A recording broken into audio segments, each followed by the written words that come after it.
எத்தனை தடைகள் வந்தாலும் நான் தளர மாட்டேன். அதீத வளர்ச்சி அடைஞ்சிருக்கு அப்படின்னு சொல்ல வந்திருக்கேன். வளர்ச்சி அடைஞ்சிருக்குன்னு சொன்னா போதுமா? அதுக்குரிய ஆதாரம் வேணும் இல்லையா? இவ்வளவு நேரம் வெட்டு விடுச்சாங்களே. அது பாராமீட்டர்ஸ் அப்படின்னு செட் பண்ணுவோம் இல்லையா? ஆங்கிலத்தில் சொல்லுவோம் பாராமீட்டர்ஸ்.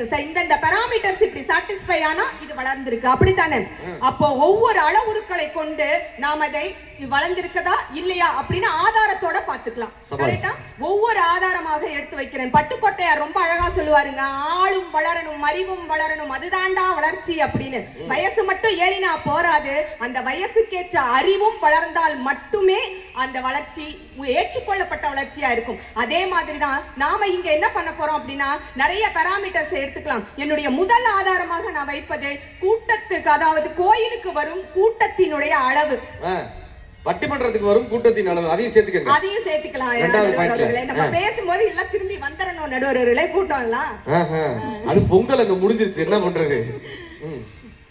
நடுவர் அவர்களே, கொஞ்ச நாளைக்கு முன்னாடி காஞ்சிபுரத்துல அத்திவரதர்னு ஒருத்தர் 40 வருஷத்துக்கு அப்புறமா வெளியில வராரு. கொஞ்ச நாளைக்கு தான் வெளியில இருப்பாரு, திரும்பி குளத்துக்குள்ள போயிருவாரு. அப்படி போயிட்டாருன்னா திருப்பி 40 வருஷம் கழிச்சு தான் வெளியில வருவாருன்னு சொன்னாங்க. சொன்னதுதான் தாமதம். டிவி, யூடியூப் எல்லாத்துலயும் அவர் பிரபலம். அவர் பிரபலமானாரோ இல்லையோ, காஞ்சிபுரம் நகர் முழுவதும் மனித தலைகளால் நிரம்பியதை பார்த்தீங்களா இல்லையா? கண்டிப்பாக பக்தி வளர்ந்திருக்கிறது, கூட்டம் பெருகி இருக்கிறதா இல்லையா? கோவில்களில் கூட்டம். இன்னொன்னு சொல்றேன், அதாவது அந்த இதுல எனக்கு ரொம்ப பிடிச்சது தெரியுமா, நயன்தாரா பார்க்க போனாங்க அத்திவரதரை நயன்தாரா பாக்குறாங்க. ஆனா கூட இருந்தவன நயன்தாராவை மட்டும் தான் பார்த்தாங்க, எவனுமே அத்திவரதரை பார்க்கலாங்க. அதுதான் அவங்களுடைய வாதம். அவங்க சாமி கும்பிட்டாங்க, சரிங்க, மத்தவங்க எல்லாம் எங்க கும்பிடுறாங்க? ஆமா, அவங்க எல்லாம் இவங்க தானே பாக்குறாங்க, எங்க வளர்ந்துருக்குன்னு தான் கேட்கிறாங்க. அதுல வளர்ந்திருக்கான்றதா இவங்க கேள்வி. அடுத்தபடியா திருவண்ணாமலையில இப்பதான் கார்த்திகை தீபம் முடிஞ்சது. இந்த திருவண்ணாமலை தீபத்தை நேரில் காண குவிந்த கூட்டத்தை பாத்தீங்களா இல்லையா?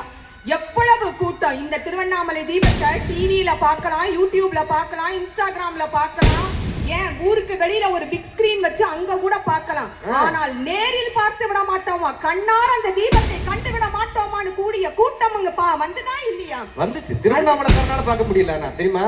அது பார்க்க முடியல. எங்க ஊர்ல பிரதோஷம் நடந்துச்சுன்னா உள்ளூர்காரங்க வர முடியாது, அது தெரியுமா? ஐயா, உள்ளூர்காரங்க எப்ப வேணா சாமிய பாத்துக்கலாம் ஐயா. வெளியூர்ல இருந்து இதுக்காக தவம் இருந்து வரவங்க பார்க்க வேண்டாம். ஆமா ஆமா. அப்போ அண்ணாமலையாரனுடைய இந்த தீபத்தை பார்ப்பதற்கு இத்தனை கூட்டம் குவிந்தது. விண்ணதிர முழங்கிய அரோகரா